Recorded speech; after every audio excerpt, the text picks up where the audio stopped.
Hi, it's Dóri here for Gamereactor. CD Projekt Red has flown me up to Poland to take a look at the first expansion for Witcher 3 Wild Hunt. I'm joined here by Jakub, the senior writer. Hello.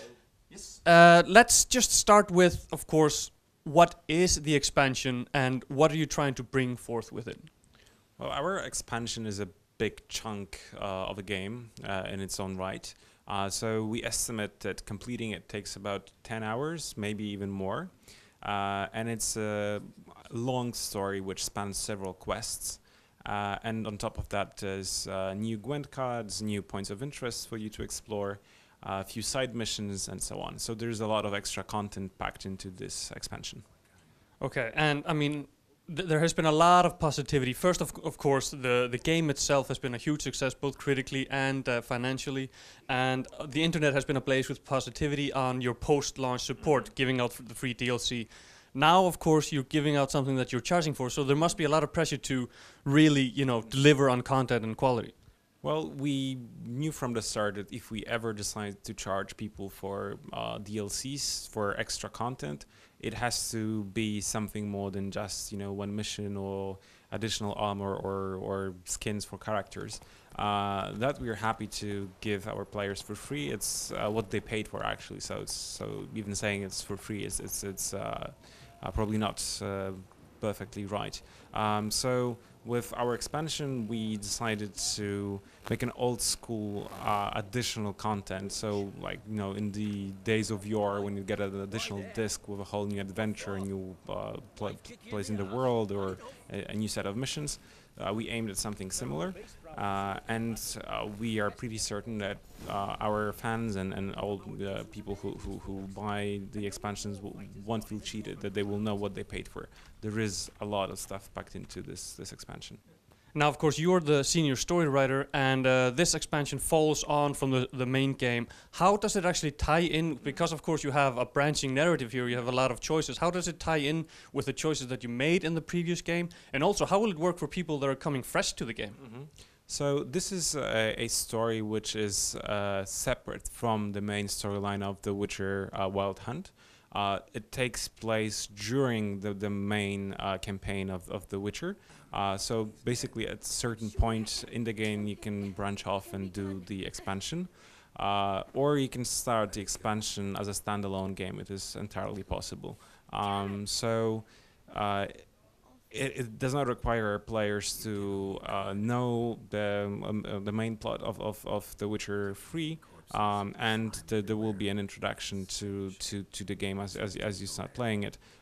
So it's something that will, I think, satisfy both players who have already completed our game and are yearning for more, and those who haven't really dipped their fingers too much in the game and will pick it up from there.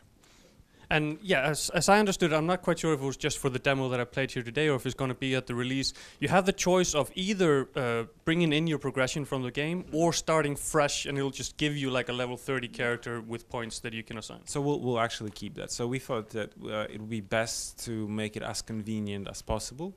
So there's a number of ways in which you can start the new game in the expansion. And this is all outlined in a little pop-up box which will appear when you install the expansion.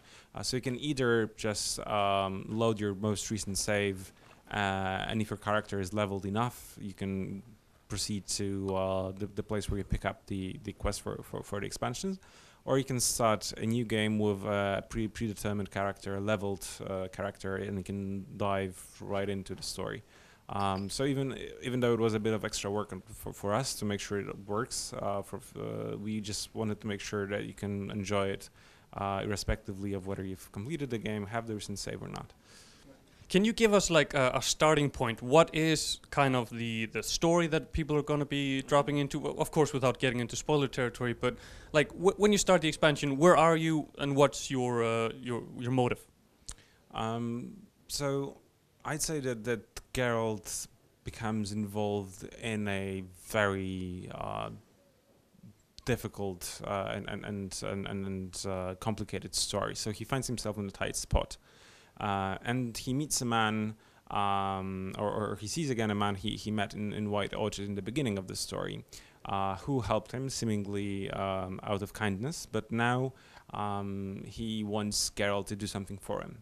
And Geralt doesn't have much in terms of free will in this moment. He really doesn't have much choice. So he is forced to help this man in his mission. And this might seem as a easy way to start, but then things get more murky and complicated. As it's always the case in the Witcher series, things are not always what they seem at first, and characters have their own motivations and their own motives. And as I mentioned before, a staple of the Witcher series is the moral ambiguity of your choices and branching narrative. So you're keeping that in this expansion? Absolutely. So we wanted to retain all the great aspects of our games and our stories, and we were really happy about how our game was received, and that people actually appreciate deep storytelling, that they don't mind the extra effort that goes into really diving into a rich, sophisticated storyline. So we've created a story which I think can be easily compared to the Baron side quests from the base game. So it has amazing characters with deep backstories and characters who are morally ambiguous and whose fate you can determine through your actions.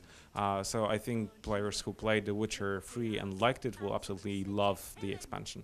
Perfect. Now, it's not only the story that's new here, there's also some new mechanics, rune words, for example. Can you explain a bit what that's all about? Yes, so we have a new gameplay mechanic which really alters the balance of the game. So we introduce a new craftsman called Rune Wright. And he is capable of combining several glyphs of runes into longer sequences, adding extra abilities or properties to your equipment. So I wouldn't like to say too much about how this works in detail, because I think it's something that's really fun to explore on your own. But it's more than just adding an extra buff to your equipment. It actually changes the way you can play the game, the way you fight as Geralt. So it's something that really adds an extra layer of depth to our gameplay. Now, the story is happening in the same area as the base game. Was there any thought in creating a new area or something like that? So we really wanted to create a new area, but this expansion comes out soon after the game. So we thought that it turned out that we might not be able to create a whole new area, but we felt that just placing a new story in the old decorations would be too little. So we've actually expanded the game world. So even though there isn't a separate hub or a separate place that you can travel to, there's a lot of new content in terms of new points of interest that you can explore, new villages, new NPCs. So there is a new chunk of land added to the game. So there is another expansion coming that you have more time to make. So maybe we can expect to see a new area there? Absolutely. So with the next expansion, which comes out early next year, we'll have a wholly new level, a new area, which is very different from what you have already seen in the Wild Hunt. It will be Toussaint, or a little realm located far away from the northern kingdoms where the previous games took place, and it has a very different feel, different colors, different vegetation, different monsters and people. So it will feel like a very nice break, I think, from what you've already seen in the base game. Okay. And when exactly is the expansion coming out? So the first expansion is coming out in October, October 13th, I think, and the second one is coming early next year. Perfect. Couple of unrelated questions maybe that I want to try to squeeze in here. Sure. CD Projekt recently announced a pen and paper RPG based on the Witcher world. Can you speak on that at all, or? Actually, I haven't been a part of that project, so there's not much I can say apart from the fact that I'm personally excited because I'm a pen and paper RPG player myself. So I'm looking forward to see, how this comes together. But I don't know much about it personally. At Game Lab, we had an interview on The Witcher where we talked a little bit about Gwent, and there was mention that there was an interest within the team to maybe make a standalone Gwent game. Has there been any talks about that in the studio? Or? Well, there's obviously been a lot of discussion because people keep on saying that they love Gwent and they would love to see more of it. So we obviously are aware of that and we hear those voices. So it's a thing that's up in the air, and let's hope for the best. And finally, here's a question that I have to ask, or I'll get slaughtered in the comments. Okay. What's going on with Cyberpunk? Do you have anything to say about that? I'm afraid that I can say absolutely nothing at this stage about Cyberpunk. So it's being developed. It will be amazing, but that's all I can say at this point. I tried. Well, It's my fault. yeah, thank you so much for your time. Thank you. Now, of course, if you want to see reviews on the expansion and all the information about The Witcher 3 coming up, keep it locked to Gamereactor. Greetings, Geralt. Do you want my help?